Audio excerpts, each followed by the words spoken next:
قبل ما نبدأ صلي على النبي. وقصتنا النهاردة عن بنت بتدخل في جواز مزيف مع الشخص العازب اللي محدش بيرتبط بيه، وده علشان تغيظ حبيبها اللي خانها من زمان وكرهها في الجواز. فيا ترى هتحبه بجد ولا ترجع لحبيبها؟ ده اللي هنعرفه. بس لأول مرة تشوفني اشترك في القناة يا زميلي، وما تنساش اللايك والسبسكرايب والشير. ويلا نبدأ. قصتنا بتبدأ مع البنت الجميلة دي واللي اسمها جون رهانة، وهي بتتقابل في ميعاد متدبر مع الشخص ده اللي أول حاجة بيسألها عن المال اللي معاها، أو إنها بتستثمر في أي حاجة، وعاوز يعرف كل حاجة في الجواز علشان يكونوا صريحين كده. وهي بتستغرب علشان ده أول مقابلة يعتبر، وشايف إنها كبرت علشان هي عدت 30 سنة، وشايف إن الوظيفة الحكومية مش كويسة بس المعاش مضمون، وبيضايقها أكتر. وبيكون مفكر في إنها جاية في ميعاد متدبر، بس بتصدمه في إنها في ميعاد عادي مش عشان تتجوز، وبتخليه مصدوم علشان هو بيتقابل عشان الجواز. والحقيقة في إنها عزباء باختيارها، وبتشوف اللي الأشخاص بيطلبوه عشان تشوف نفسها مؤهلة ولا لأ، وإنها ممكن تعمل علاقات عادي، بس ده أرحم من إنها تتورط مع شخص شايف كل حاجة بطريقة وحشة زيه كده، وبتحرجه وبتمشي.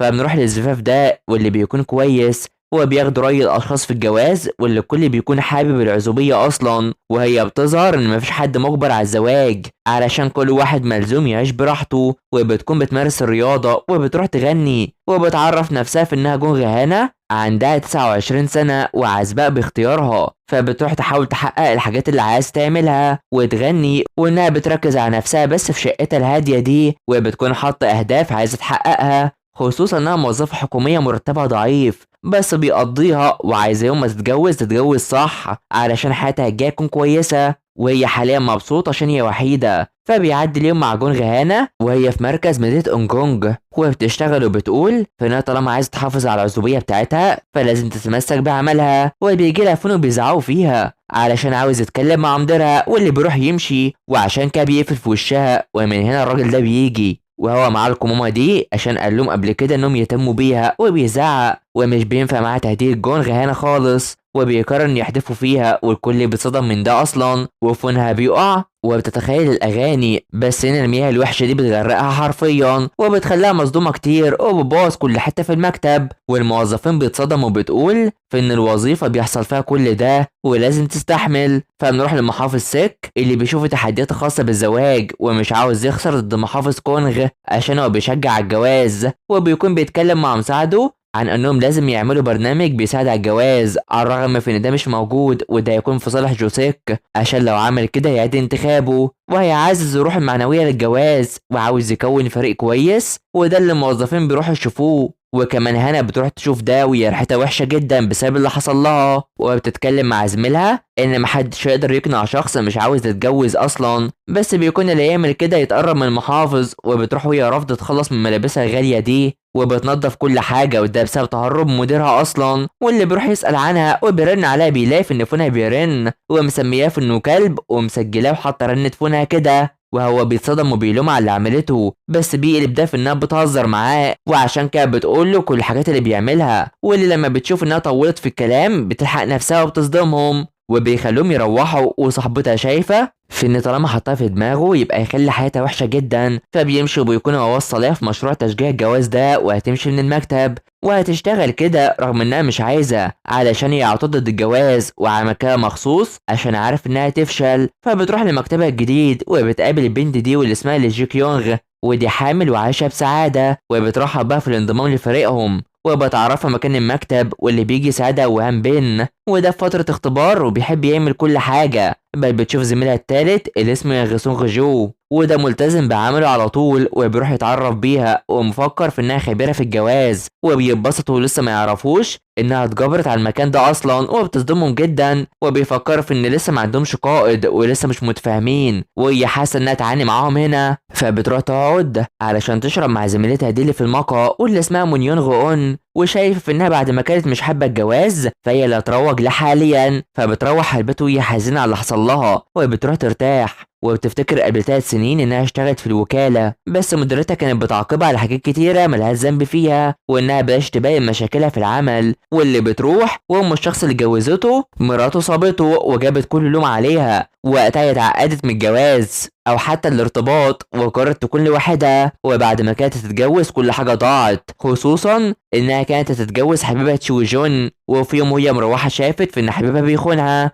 وقررت تتخلى عن الجواز وبقت موظفة حكومية علشان تبعد نفسها عن كل ده. بس القدر حطها في حوار ترتيب الجواز من تاني. فبيعدي اليوم مع المحافظ سيك، وهو بياخد رأيه ومساعده عن الأخبار المنتشرة عن الشخص العازب اللي بيهتم بأطفال إخواته ومش متجوز، وإن في حد يرضى يتجوز بيه ولا لأ. والحاف إن الشخص ده بيكون اسمه بونغ تشول هي. بس سيك بيكون بيفكر في إنهم لو عرفوا يجوزوا شخص زيه فهيكون ده معجزة أصلا. فبيكون بياخدوا معلوماته سوا، وهنا مستغربة منه جدا. بس هنا الفريق بيتجمع وبيشوفوا ايه الاسباب اللي هيخلي الناس مش تتجوز، وان في ناس بتبص للمال وناس بتبص للاطفال. بس جو بيتكلم في ان السعاده بتيجي مع الجواز وتربيه الاطفال، وبياخد راي ليه بما انها متجوزه وحامل بقى وكده، وبيخليها مستغربه علشان هي مش من جيله. فبيروح يفكروا يقابلوا مين ويقنعوه. وفجاه المحافظ سيك بيجي وبيعرفهم في انهم اول فريق للتزويج، وبيديهم معلومات عن بوغ تشول المنتشره الفتره اللي فاتت. بس انا شايفه في انهم احتمال كبير يفشلوا، بس بيخليها هي اللي تكون رئيسه المشروع حاليا، ولو نجحت فده مكافاه كبيره وبيخليها مصدومه. وزمايلها بيشجعوها على ده. فبتروح لمون وبتشوف الناس سرحانه، وهي بتحاول تفكر ازاي تهرب من فريق التزويج ده، وانها بتفكر في الاستقاله، بس ده هيكون صعب عليها. وبتبدا في حاجه تانية، وهو ان العمده يتخلص من الفريق، بس ده صعب. اما اخر اختيار انها تنجح هو يكافئها بشكل كبير، وبتصر على انها تنجح وبتمشي وهي كلها حماس كده. فبتروح تقف عند عربيه العمده وبتعرفه انها تاخد امر تزويج تشول وبتفرحه، بس في المقابل ان يوعدها بحاجه تانية. فبتروح وبتروح تشرب كعادتها وبتستعد علشان تجيب معلومات عن بوغ تشول، وبتشوف معلوماته كتيره بس لسه مش عارفه صورته عامله ازاي وبتخاف منه. فنروح لعمل في سوق السمك ده مع عمل كل سكان القريه، وهم مبسوطين جدا. واما الشخص ده بيكون هيضيع السمك بتاعه، بوغ تشول بيروح ينقذهم على طول وبيفرح الكل بيه، وشايفين في انه الافضل. فبيروح يجهز الطعام للطفلان دول واللي اسمهم سان وبادا، في حين ان هانا بتكون رايحه القريه في المركب دي، وبتكون بتعاني من دوار البحر ومفيش قدامها حل تاني عشان تخلي المحافظ ينقلها من القسم اللي هي فيه ده، وده لو جوزت تشول. فبيكون تشول ماشي، بس الشخص ده بيخليه يروح يصلح القارب بتاعه ويشتغل فيه.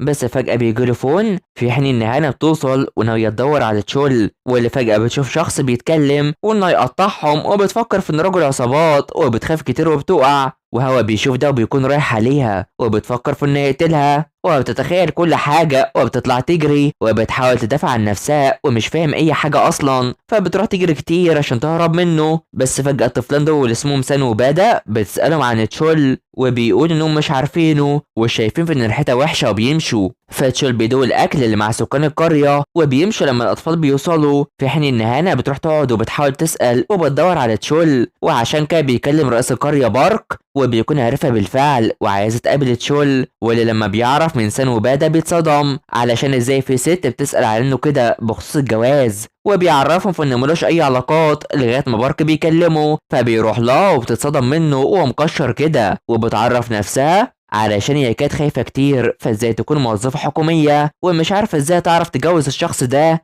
واللي رفض الجواز اصلا. وبيجي ماشي بتروح توقفه وبتاخد فون عشان يسمعها، ولما بيتكسر بيتضايق جدا. فبارك بيقول الاعلان ان تشول هيتجوز وبيصدموا كل سكان القريه وكمان هما، وبيروح يعرف عشان يحب يتجوزه. وبرغم كده ولسه مش مهتم وشايف انه مش ناوي يشترك اصلا، فبتمسك ايده وبيتصدموا. بس ده بيكون متوقف عليها عملها وبتكون حزينه وبتكون هتفوت كل حياتها، وبتركز فيه وبتروح تمسكه علشان هي تفضل هنا النهارده. في حين ان سيك بيشوف ان الاكس بتاعها جون ناوي يروح الجزيره علشان ينضم لاقناع تشول، فبيروح معاه لبيته وشايفه في انه بيهتم باولاده واخواته واللي بيجوا بيفكروا ازاي يقنعوه وعاوزين يعرفوا هي كويسه ولا لا. فبتروح تاكل وبتعجب بالطعام، والاطفال بيسالوها عن اللي بتحبه في عمهم، وبتعرفوا في انها هنا عشان تساعدوا على الجواز مش تتجوزوا، وبيرتبكوا كلهم. فبيعدي الوقت بتروح تشكره على العشاء، وبيعرف منها في انها عزباء من اختيارها وكانت شغاله في التزويج لغايه ما سابته بعد ما اكتشفت في ان حبيبها خانها مع او اللي كانوا مستنيينها اصلا لما وصلت، وكانت مصدومة جدا، ومن وقتها وهي فكرت في عدم الجواز علشان هي مش مؤهلة لده، وحب حياتها وهي كده، وبتفتكر اقناعها ليه بالجواز علشان لازم قبل يكون شخص مؤهل عشان يلاقي الفرح مع شريكه، وحاسه انه راجل صالح وكويس وعاوزها تفكر في كلامها وعايزه تجوزه ويساعدها وبتحاول اقناعه، فبيروح ينام الاطفال وبيفكر في كلامها. فبيعدي اليوم مع هانا اللي بتفكر في كلام بونجتشول وانها رجعت عشان تخليه يفكر، وجولي بيفكروا في اللي هيحصل وانها تكلمه وبتكون مرتبكه. فهنا الاكس الخاص بيها تشو جون بيوصل، وكمان بونغتشول بيوصل وبيرن عليها بس مش بترد، فبيدخل وهو مستغرب من فخامة المكان ده، وبتروح عشان تقابل شخص وبتفكر في ان ده تشول، وبتروح تجري على طول وهي فرحانة وبتقابله بالفعل، وبيكون وافق على الجواز وناوي يتجوز تحت اي ظرف وبيمشي. بس فجأة جون بينادي عليها وبتتصدم انه رجع يظهر في حياتها من تاني علشان هو اتنقل معاها، وبترفض تكلمه وبتضربه بالقلم علشان ده اللي كان لازم يحصل قبل 3 سنين، وبيتصدم. وتشول بيجو بتعرف جون في انها تتجوزه، والكل بيتصدم بالفعل، والجزء بيخلص على هنا. فما تنسوش اللايك واشتراك في قناة وتفعيل الجرس حلوين علشان يوصلوك الجزء الجاي. تابعونا،